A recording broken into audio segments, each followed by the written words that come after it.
Having difficulty starting a car is not a critical problem, but it can be frustrating and inconvenient. Imagine getting into your car and turning the key and it only cranks a few times. Frustrating, isn't it? Let's go over the most common reasons for that. 1.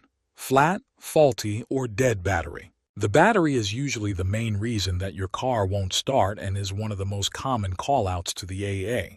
There are a few ways your battery might go flat or even die.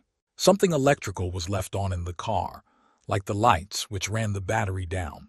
You haven't driven your car for a long time. A fault with one of the battery components.